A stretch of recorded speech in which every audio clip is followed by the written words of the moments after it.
Olá pessoas, como estão? Bom início de semana, segunda-feira. Vai começar os rankings posicionais aqui no canal. Para os membros Like Plus tem a lista de 5 melhores cornerbacks e outras listas também serão exclusivas de membros, tá? Tight end vai ser exclusivo de membros, acho que 5 melhores defesas eu vou fazer também só para membros, então não perca tempo, volte. Você que me abandonou nessa off-season, volte, assine o Like Plus, venham com a gente, é só clicar aqui embaixo. E você que está assistindo ao vivo este vídeo na Premiere, eu vou lembrar também no final do vídeo, eu vou sortear um Like Plus no final desta live para quem der like e comentar no chat. Então na Premiere comente, tá? Um Like Plus sorteado e você que quer mais conteúdo, venham conosco. Os vídeos estão no primeiro comentário. Bom, feito o aviso, a gente começa então os rankings posicionais aqui. Eu vou começar com running back. Culminamos com quarterback, obviamente, no final disso tudo. E no final de agosto vai ter prateleiras de quarterbacks que eu sei que vocês gostam bastante. Mas antes vamos falar de uma posição que está bastante desprestigiada, como vocês já estão carecas de saber, que é a posição de running back, mas ainda uma posição importante, obviamente. Afinal de contas, a gente teve aí no ano retrasado o Isaiah Pacheco sendo importante como calouro, sendo escolha de 7ª rodada para Kansas City. Não foi o jogador mais importante, mas foi importante. E no ano passado, São Francisco perdeu para Kansas City, mas o Christian McCaffrey foi o jogador mais importante do ataque dos 49ers. Então, running back ainda é sim uma posição importante. Não é tão valorizado em termos financeiros, porque eles são muito substituíveis, mas é importante sim.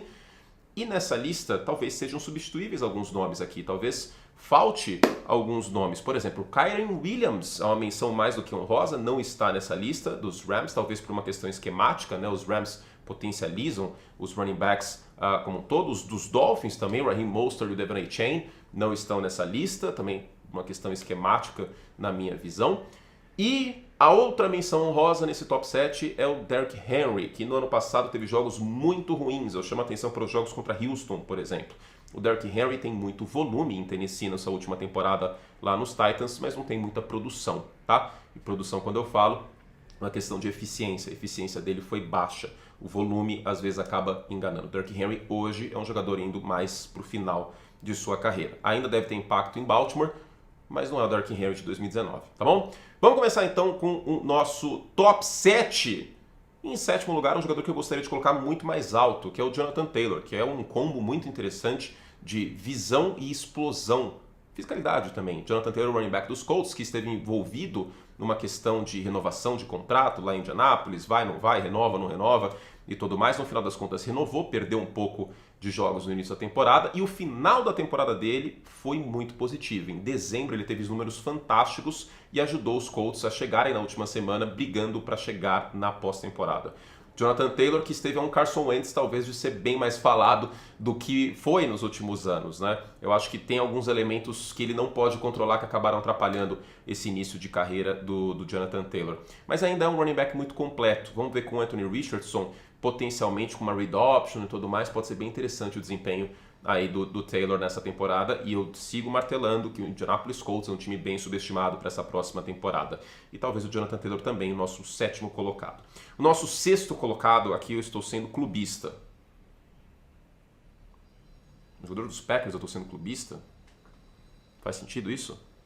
Faz, porque eu torço para os Bears, mas que se dane, né? Eu tenho que ir de acordo com as minhas convicções. E eu sou clubista em relação ao Josh Jacobs nessa temporada. Eu acho que nesse ataque ele tem tudo para ter um ano fantástico. Josh Jacobs, vale lembrar, em 2022, talvez tenha sido o melhor running back da NFL.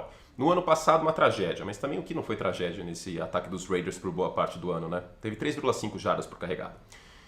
Mas nos Packers, com esse elenco jovem de wide receivers, não tem nenhuma estrela nesses wide receivers, mas o Jordan Love é um quarterback em ascensão e isso, por tabela, ajuda o running back, e a linha ofensiva dos Packers é espetacular. Eu tenho boas expectativas em relação ao Josh Jacobs. Mérito dele, mas o Aaron Jones também foi muito ajudado por essa linha ofensiva no final do ano. Jones correu bem pacas.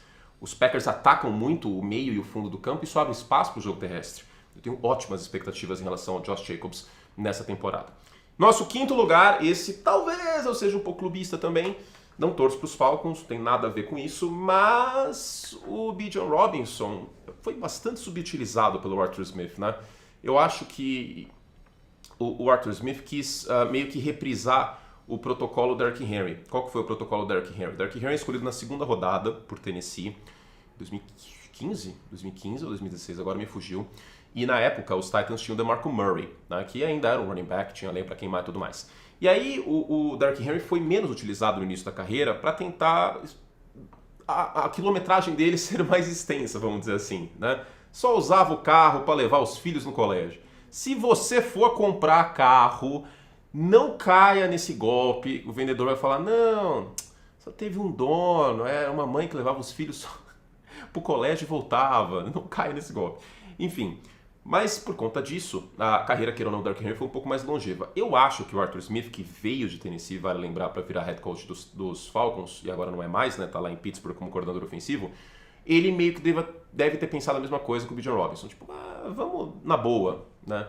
Agora, porque Katsu, você vai lá, escolhe um running back no top 10 do draft para não utilizá-lo. O Bijan Robinson não bateu 1.000 jardas na temporada passada. E mesmo assim, quando ele estava em campo, era um show, era um festival de boxe pesado, 7, 8 na frente dele para defender no front. E mesmo assim ele teve números razoáveis até, né, considerando todos esses percalços, todos esses problemas. Agora, com uma nova filosofia ofensiva, eu acredito que deva ter uma chuva de inside zone, vai tirar o melhor dele, a visão, os cortes, a explosão. O Bijan Robinson é muito completo, é um running back, para mim, vai passar das 1.000 jardas. Se você puder pegá-lo no Fantasy, pegue. E eu digo isso como quem sofreu ano passado com o Bijan Robinson, inclusive. Quarto lugar, aqui talvez um pouco de polêmica, vai ter gente querendo colocá-lo mais acima, talvez pessoas mais otimistas em relação ao estado de saúde dele, e querendo colocar mais abaixo, Nick Chubb. O Nick Chubb, quando saudável até se machucar contra Pittsburgh no ano passado, para mim era o melhor running back da NFL. Ele machucou de novo o joelho, né? E lembrando que lá atrás, em Georgia, né, ainda no college, ele também machucou o joelho. E voltou bem. Então a expectativa, por mais que ele tenha mais idade agora, é que ele continue bem, ele continue um running back acima da média, muito acima da média talvez. Gente, eu sei que as pessoas têm memória curta, eu às vezes tenho memória curta, todos nós temos. A temporada 22 dele foi um total e completo absurdo. O Nick Chubb teve 5 jardas por carregada, com absolutamente todo mundo sabendo que ele ia correr com a bola. Sim, a linha ofensiva de Cleveland nesses últimos anos foi uma linha ofensiva acima da média, mas mesmo assim, é um cara muito talentoso, uma fisicalidade impressionante e deve, na minha visão, voltar de onde parou. Para mim, no mínimo top 5 ele tem que ser. Com otimismo, ele pode ser o melhor running back da NFL na próxima temporada. E diga-se que os running backs são mais substituíveis, ou se você quiser ser jurídico sobre isso, fungíveis. Mas esses caras aqui do top 5, eles não são tão substituíveis assim, né? Existe uma queda de produção em relação aos seus substitutos.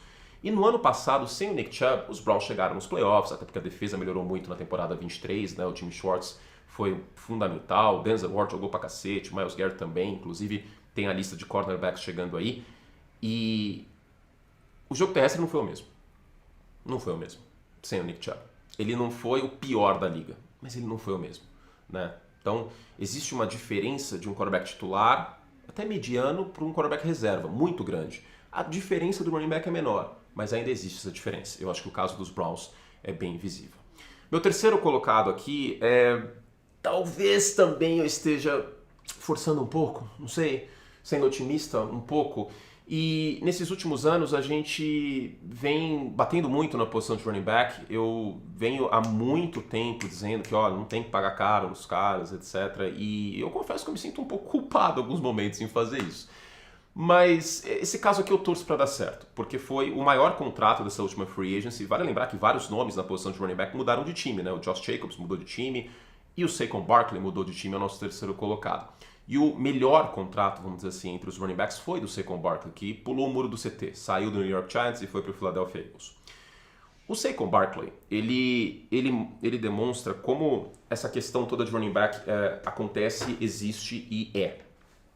Se você investe muito em running back, o running back pode ser um gênio, pode ser o Barry Sanders, pode ser o Walter Payton, pode ser o melhor running back da história, tá? Enfim, o que você quiser aí, imagina o que você quiser. Marshall Faulk, o que te der na telha, Terrell Davis no auge. Ele é um ser humano de 1,80 m. Ele é mais marcável que uma bola. Vamos comparar aqui. Tenho 1,90 m, mas tudo bem, não tenho 1,80 m. Bola, ser humano. O que é mais fácil de marcar? Ser humano ou bola? O ser humano. Então, uma defesa consegue esquematicamente parar mais facilmente o running back. Um quarterback bom ajuda muito mais um running back do que um running back bom ajuda um quarterback mediano. Vamos pensar junto comigo. Um quarterback bom ajuda mais um running back médio do que um running back bom ajuda um quarterback médio. E E foi assim nos últimos anos em várias ocasiões. Você quer exemplo melhor do que o Tennessee Titans, que teve o melhor running back da liga no final da década passada no Derrick Henry e tinha um quarterback no Ryan Tannehill? Então, é muito importante a gente frisar isso. E o caso do Saquon Barkley mostra como jogar um monte de dinheiro em cima de running back sem ter o entorno é complicado. A curte mais quarterback também é assim. Se ele não tiver nenhum entorno, olha só o ano de calouro do Trevor Lawrence, Urban Meyer, etc. É óbvio, né? Se for terreno arrasado, não tem como construir nada. Só que o running back, ele é muito mais dependente a sua produção do entorno do que o quarterback, certo? No New York Giants, o oposto aconteceu. Não tinha nada positivo muitas vezes. A linha ofensiva dos Giants atrapalhou muitas vezes o Saquon Barkley. A unidimensionalidade de talento desse ataque também. O corpo de recebedores do New York Giants foi um dos piores da NFL em talento nas últimas temporadas. Não tanto em desempenho, em produção, mas em talento. Inegavelmente, tanto é que o time até tentou buscar um quarterback nesse último draft, mas ficou tranquilo, feliz com o Malik Nabers, porque o Malik Nabers é o melhor recebedor dos Giants, talvez desde o Odell Beckham Jr. Já dá pra meio que dizer isso em termos de talento. Vamos ver o que vai acontecer na NFL, mas talento é. E quarterback, obviamente, né? Daniel Jones chegou um ponto que fica complicado. Então, em meio a isso, a gente viu muito box lotado contra o Saquon Barkley, a gente viu muito ele sendo parado na linha, ele sendo parado atrás da linha, a gente viu muito ele carregando o ataque, a defesa sabendo que a bola ia ser para ele, e aí ele sendo contido e tudo mais. Então, agora, ele sai de um cenário desse naipe para ir para um cenário que ele tem um quarterback, obviamente acima da média, no Jalen Hurts, que ele tem uma bolha ofensiva, sim, caiu um pouco de produção, de eficiência, a linha ofensiva dos Eagles no final do ano, mas ainda é uma linha ofensiva muito boa. 2 wide receivers que vão tirar volume do jogo terrestre no A.J. Brown e Devonta Smith. E um time melhor. O Saquon Barkley, ele pode ter nos Eagles um efeito parecido que o Christian McCaffrey teve no San Francisco 49ers. O Christian McCaffrey teve números melhores em Carolina do que o Saquon Barkley teve no New York Giants. Mas essa situação melhor para o Saquon Barkley pode ser muito positiva. Eu tenho expectativas muito boas aí para o Barkley neste ano. E tem um elemento tático também, a read option. O Jalen Hurts é um quarterback que corre bem com a bola. Eventualmente a defesa pode acabar tendo que ficar preocupada com os dois. O Saquon Barkley recebe a bola do handoff da read option ou fica com o Jalen Hurts, isso potencializa os dois. Tenho estimativas muito boas para esses dois. O meu segundo colocado cara, em termos de aceleração dos jogadores mais impressionantes da NFL, é o Breece Hall. E ele tem um elemento bastante subestimado, porque como o New York Jets, nos últimos anos, teve quarterbacks terríveis, lembrando que eu não estou considerando o Aaron Rodgers porque ele mal jogou na temporada passada, pouco se falou e se viu da produção aérea do Breece Hall no ano passado. Ele teve quase 600 jardas na temporada 23 e muitas vezes alinhou no slot. Sim, ele não estava alinhando no backfield, alinhando no slot muitas vezes. E é um running back completo, na minha visão, tá? Falando nisso, visão talvez seja um ponto que ele poderia dar uma melhorada. Em algumas vezes, e até li um relato naquela lista que a ESPN Americana faz, tal, minha lista está diferente da deles, mas eu pesquiso várias fontes para fazer a minha lista. E tem um relato interessante que um membro de diretoria disse que ele busca muitas vezes o home run quando ele não precisa. Isso de fato aconteceu. Mas eu tenho um contra-argumento para isso. Quando você tem Zach Wilson de quarterback, é bom você buscar o home run quando você é um running back, né? Tipo, você não sabe a próxima vez que você vai ter chance de pontuar. Com o Aaron Rodgers é uma situação diferente. E vale lembrar que o Aaron Rodgers sempre teve uma boa sintonia com os seus running backs, passando a bola para eles, tá? Então eu tenho assim estimativas também muito boas, muito positivas com o Breece Hall para essa próxima temporada. E obviamente o nosso primeiro colocado não poderia ser outro. Hoje, o running back mais completo da liga, um cara de 1.500 jardas corridas e de 500 recebidas basicamente, um cara que pode te dar 2.000 jardas de scrimmage, e se tem alguém que merece talvez até mais do que recebe nessa posição, é o Christian McCaffrey. 21 touchdowns no ano passado. É simplesmente um absurdo. Absolutamente completo. E tem um número que é assustador. Ele teve 6 jardas por toque na bola. Cada vez que o Christian McCaffrey tocou na bola, e foram mais de 300 no ano passado, ele teve 6 jardas. E o mais impressionante é que são 21 touchdowns.